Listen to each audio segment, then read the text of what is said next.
It started like every other late shift, a cold Tuesday night in Manhattan, the kind that makes the city's lights feel sharper, colder, almost metallic. I'd been with Engine 47 for almost 9 years, long enough to think I'd seen just about everything fire could do. But every call still hit the same way, that quick punch of adrenaline, that hum in your chest when the alarm goes off and the dispatcher's voice cuts through the noise. Structure fire, East 94th between 2nd and 3rd. Multiple calls reporting heavy smoke, occupants inside. Within seconds, the bay filled with motion. Helmets snapping on, gloves pulled tight, boots pounding the floor. The smell of diesel and sweat, the clank of tools. It's chaos, but it's practiced chaos. As the truck lurched forward into the night, I stared out the window at the rush of lights, the city moving in reverse while our sirens screamed through the dark. Every second matters in a fire. You start counting them without realizing it. We were 4 crews responding: Ladder 32, Rescue 3, Engine 47, and an ambulance unit. The dispatcher's voice kept feeding us updates. 4 families trapped, fire on the 3rd and 4th floors, smoke spreading fast through the stairwell. The closer we got, the thicker the air felt. You could smell it before you saw it, that bitter chemical sweetness that only burning insulation and furniture make. When we turned onto the block, the glow was already spilling from the windows of a brownstone apartment building. Flames licked at the upper floors, casting orange light across the street. People were outside, shouting, crying, clutching each other, faces lit by the fire. "Let's move," our captain barked. We jumped off the rig, masks on, hoses unrolled in seconds. The sound of the fire, it's hard to explain unless you've heard it up close. It's alive. It roars, hisses, breathes. Inside the building was an oven. Heat hit us like a wall the second we crossed the threshold. Visibility dropped to nothing. You rely on touch, on the sound of your partner's voice, on muscle memory. Our team, me, Torres, and Captain Miller, was assigned to check the left wing of the 3rd floor. According to the roster, an elderly woman lived in 3B. We kicked in the stairwell door, smoke pouring down like fog. Each step creaked under our boots, and the temperature kept climbing. Through the headset, we could hear other teams calling out. 2 residents coming down, fire in 4A, heavy flames northeast corner. When we reached 3B, the door was half warped, handle glowing faintly red. Someone had already helped the occupant out. We found her just outside the building a few minutes later. She was sitting on the curb, wrapped in a blanket, shaking uncontrollably. Her face streaked with soot, eyes red from smoke. "Ma'am, are you hurt?" I asked, kneeling beside her. She shook her head hard, clutching at my arm. "Please, my cat, my Mimi, she's still in there. She's inside." Her voice cracked on the last word. Behind us, the building groaned, glass shattered somewhere above. "Stay here," I said. "We'll get her." Back inside, the hallway to 3B was glowing with small tongues of flame crawling along the walls. The air was thick, tasting like melted plastic. Torres and I hit the door with the Halligan bar. Once, twice. It didn't budge. The frame had warped from the heat, locking it in place. "We said there's a cat inside," I shouted through the mask. Captain Miller nodded. "We open it, now." We slammed again, using the flat side of the axe, and finally the frame gave. The door crashed inward, sparks flying. A wave of heat rolled over us, the room fully involved, curtains gone, furniture reduced to shapes of flame. We advanced low, spraying a fog pattern to push back the fire. Somewhere under the hiss of the water and the crack of burning wood, I heard it. A sound so small it could have been imagined, a faint, broken mewl. "Did you hear that?" Torres said through the radio. I nodded. "Left side, under something." We swept the beam of the flashlight across the wreckage. Smoke curled around everything. The cry came again, sharper this time, terrified. Under a collapsed end table, half buried by debris, something moved. A flash of white and orange fur. "Got eyes on her," I called out. Miller moved in to keep the flames off while I crouched low, using my gloves to lift the debris piece by piece. The cat hissed weakly. Her paw caught under a piece of splintered wood. "Easy, girl. We've got you." It took another minute to free her. Her fur was singed, whiskers curled from the heat, but she was alive.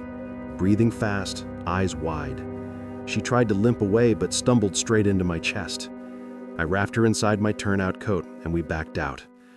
Once we cleared the stairwell, fresh air hit like ice. I handed the cat to one of the paramedics waiting outside. The old woman was still there, rocking back and forth, eyes scanning every firefighter who came out. When she saw the small bundle of fur moving under the blanket, she covered her mouth and started to sob. "Mimi! My Mimi!" I knelt beside her again, unzipped the coat just enough for her to see the cat's face. The animal gave a soft, raspy meow. "She's okay," I said. "She's gonna be fine." The woman pressed her hand to her heart and whispered a thank you so quiet it almost got lost in the sirens. That moment, that single breath where relief replaced terror, is why we do what we do. Not the medals, not the news stories, but that look. The one that says something precious survived because you didn't give up. And in that chaos of smoke, water, and shattered glass, I felt something small and alive press its head against my chest, purring faintly, the sound of life itself pushing back against the fire.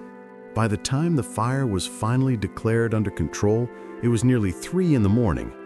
The once familiar Manhattan skyline, all sharp angles and electric light, looked softer through the haze of smoke. Our rigs were lined along the street like metal beasts, their red lights flickering across puddles of water and shards of glass.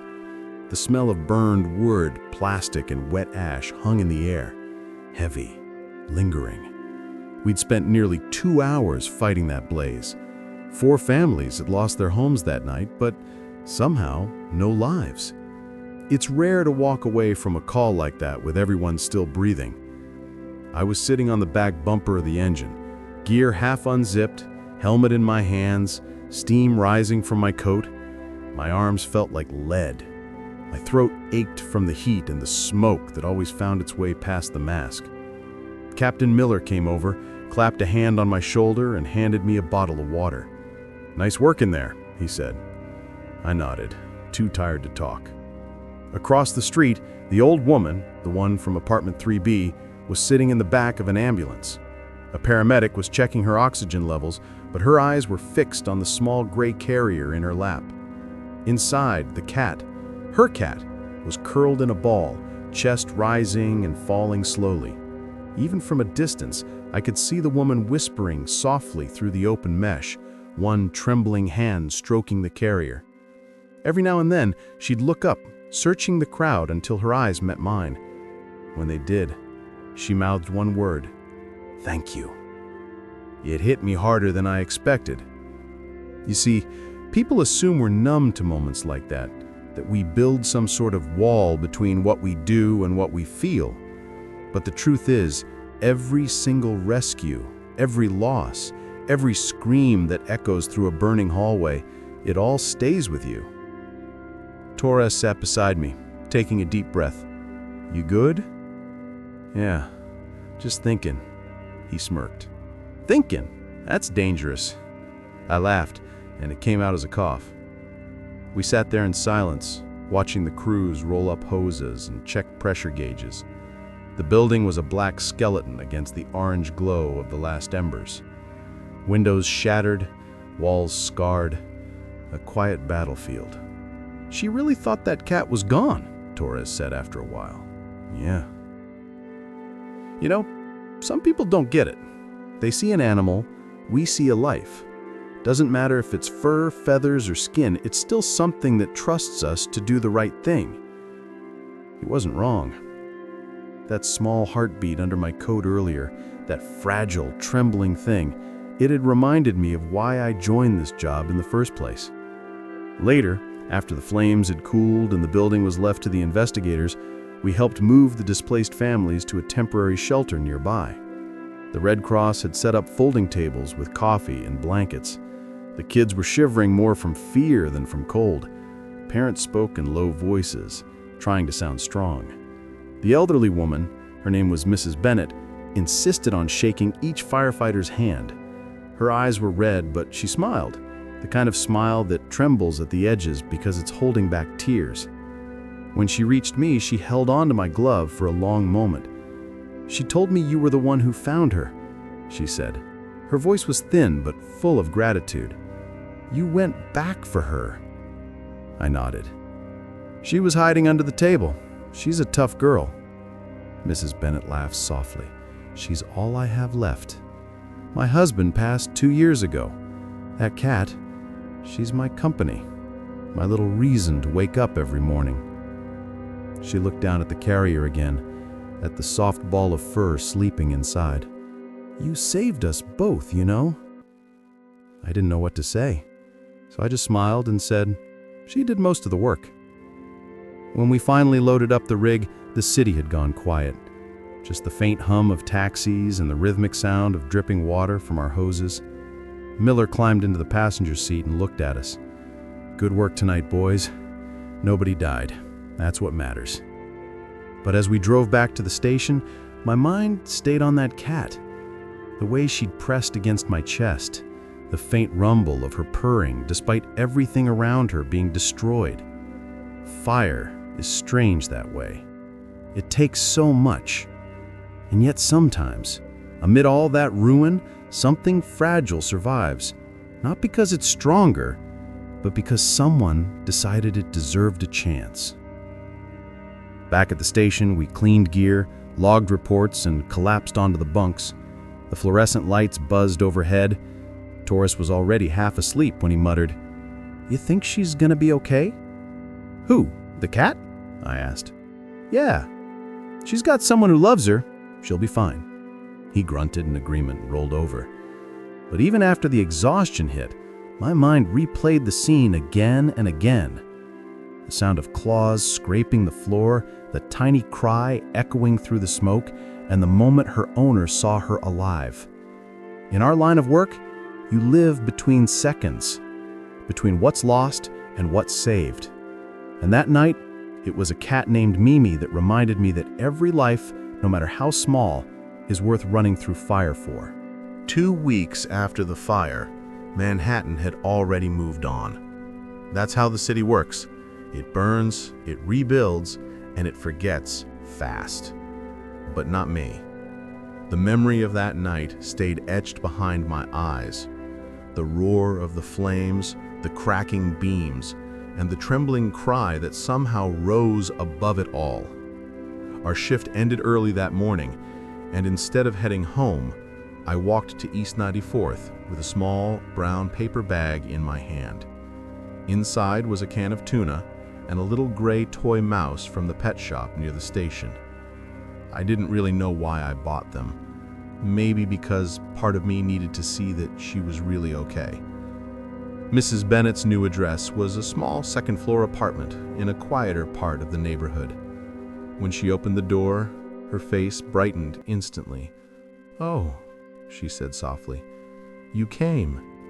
Before I could answer, a flash of white fur darted between her legs and stopped at my boots. A pair of bright green eyes stared up at me. It was her, Mimi. She looked healthy now.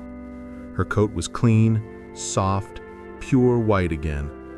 There was still a small pink mark near her left ear where the fur hadn't grown back completely, but she moved easily, her tail curled high. She gave a soft meow and rubbed her head against my shoe. Mrs. Bennet's smile deepened. "She remembers you," she said proudly. "Every time a siren goes by, she runs to the window. I think she's looking for you." I knelt down, and Mimi immediately stepped into my hands, pressing her nose against my jacket. I could feel her purring, strong, alive. "I brought her something," I said, handing the bag to Mrs. Bennet. She peeked inside and chuckled. "Oh, you shouldn't have. She's spoiled enough already." Inside her apartment was small but warm. A candle flickered on the table, filling the air with the smell of vanilla. On the wall hung a photo frame slightly charred at one corner, a snapshot that had clearly survived the fire. It showed Mrs. Bennet sitting on a sofa, smiling at the camera, while a younger, bright-eyed Mimi sat perched on her shoulder. "She's 5 now," Mrs. Bennet said, noticing my gaze. Robert and I adopted her right after he retired. She used to follow him everywhere. After he passed, I thought I'd never hear the silence. She looked down at Mimi, now stretched lazily across her lap. She gave me a reason to keep going. When that fire started, I thought I'd lost her too. She voice trembled and blinked back tears. But you brought her back to me. I shook my head gently. We just did our job. She reached across the table, her frail hand resting on mine. No, she said softly. You saved my family. For a second, the noise of the city outside, the traffic, the distant chatter, the constant heartbeat of Manhattan disappeared. It was just the three of us, an old woman, a tired firefighter, and a white cat who had survived fire and fear and found her way back home. Mimi jumped down, patted over to me, and rubbed her head against my knee before curling up beside my boot. Her purr filled the silence like a promise. Quiet, steady, alive. When I finally stood to leave, Mrs. Bennett walked me to the door. "Will you tell the others thank you for me?" she asked. "I will," I said. "They'll be happy to hear it." She hesitated, then smiled. "You can come by any time. Mimi would like that." I smiled back. So would I. Outside, the air was crisp, the kind of cold that makes the city lights shimmer like stars. I started walking toward the station, and for the first time in a while, I felt light. In this job, we see too much. Destruction, loss, grief. But sometimes, amid the chaos, something small and fragile survives, and that's what keeps us going. That night, it wasn't a headline or a medal that mattered. It was a 5-year-old white cat who walked out of the smoke alive. A week later, a small envelope appeared in my locker. Inside was a photo, Mrs. Bennett sitting on her couch, smiling, Mimi curled peacefully in her lap, the white of her fur bright against the soft gray blanket. On the back, written in neat, careful handwriting, were 5 words. "Thank you for saving us." I pinned it inside my locker door. It's still there, a quiet reminder that courage isn't always loud or dramatic. Sometimes it's just about hearing one cry through the smoke and deciding that even one small life is worth running through fire for.